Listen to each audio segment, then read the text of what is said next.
বাবলা নদী ঘেঁষা মুর্শিদাবাদের ভরতপুর 1 ব্লকের সিজগ্রাম পঞ্চায়েত এলাকার পল্লীশ্রী গ্রাম। গ্রাম ঘুরলে ঘরে ঘরে দেখা যাবে মহিলাদের বালাপোষ তৈরির ছবি। গ্রামের প্রায় 95% মহিলা সংসারের কাজ সামলে প্রতি মাসে রোজগার করছেন কয়েক হাজার টাকা। এই টাকা জমিয়ে বড় কিছু করার স্বপ্ন দেখছেন তারা। একসময় মহিলাদের কাজ ছিল সংসার সামলে স্বামীকে চাষের কাজ বা বাবলা নদীতে মাছ ধরতে সাহায্য করা।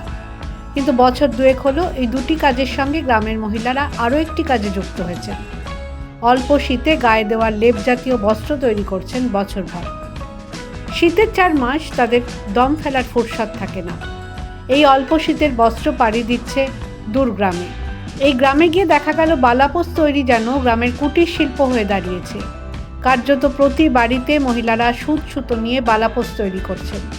কোথাও আবার কয়েকজন মহিলা একসাথে কাজ করছেন। এই গ্রামেরই অনিমা সরকার জানান, প্রায় 12 থেকে 13 বছর ধরে এই কাজ করছেন। প্রতিদিন 3টে করে বালাপোষ তৈরি করেন। আগে একটি বালাপোষ তৈরি করলে 40 থেকে 50 টাকা মজুরি পেতেন, এখন সেই মজুরি বেড়ে দাঁড়িয়েছে 80 টাকা। আগে কম হতো, এখন 80 টাকা করে দেয়। আগে দিত 50 টাকা 40 টাকা এরকম দিত। দিনে কটা করে করতে পারেন? 3টে করে হয় করলে। আর সংসারের কাজ করে 3টে করে হয়ে যায়। কত টাকা রোজগার হয়? তো এখন 80 টাকা করে একটা দেয়। এই কাজ বছরে কতদিন পান? এই তো 6 মাস হয়। যেই বালাপোষগুলো তারা তৈরি করেন সেগুলোর দাম শুরু হয় 300 থেকে 350 টাকা। লেপ হলে 6 কেজির বালাপোষ হলে 350, আর এটা হচ্ছে তোষক আছে, এটা 500 টাকা দাম।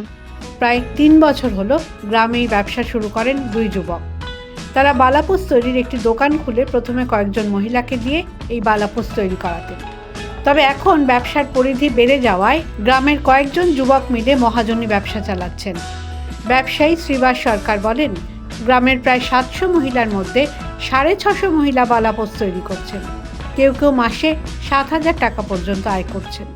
আমরা এটা এখন গ্রামে নিয়ে যাব, গ্রামে নিয়ে যেয়ে ডেলিভারি করব। সব কাস্টমারদের সঙ্গে আপনার এই কাপড়গুলা নিয়ে আসা আছে, তাদের বাড়িতে আবার এখন পৌঁছে দেবো, দিয়ে তারা টাকা দেবে। আপনারা কত টাকা করে বিক্রি করেন এগুলো? আমরা এগুলা 350, 400 এরকম বিক্রি করি।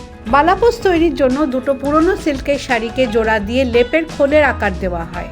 তার ভিতর সিল্কের তুলো ঢুকিয়ে ওপরে কাঁথার মতো সেলাই করে বালাপোষ তৈরি করা হয়। সিজগ্রাম পঞ্চায়েতের প্রধান রাশমিনা বেগম বলেন, এই গ্রামের মহিলারা আয়ের একটি নতুন পথ দেখাচ্ছেন তাদের কর্মী। মুর্শিদাবাদ থেকে মামিনুল ইসলামের রিপোর্ট, দ্য ওয়াল।